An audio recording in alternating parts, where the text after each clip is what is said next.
நம்ம வீட்டு அடுப்பில் என்ன வெந்துக்கிட்டு இருக்குது பார்த்திங்கன்னா, எனக்கு ரொம்ப ரொம்ப பிடிச்ச சோளக்கருது சித்திட்டு கொள்ளையில் போட்டிருக்காங்க. ரொம்ப அதிகமாகலாம் போடலை, மிளகாய் தோட்டத்துக்கு நடுவில் வீட்டு தேவைக்காக மட்டும் கொஞ்சமாக போட்டிருக்காங்க.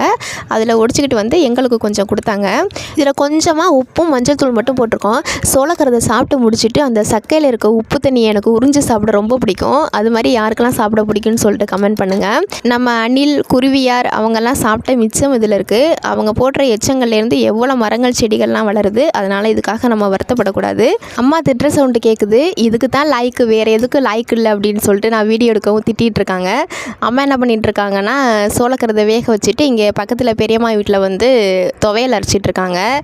மல்லித்தலை, புதினா, கறிவேப்பிலை இதெல்லாம் வச்சு அம்மியில் வச்சு அரைச்சிக்கிட்டு இருக்காங்க. என்ன திட்டுறாங்கன்னு பாருங்கள். பார்க்கல, இதெல்லாம் ஒரு விளையாட்டுன்னு எடுத்தா. ஆமாம், சொல்லக்கூடாது.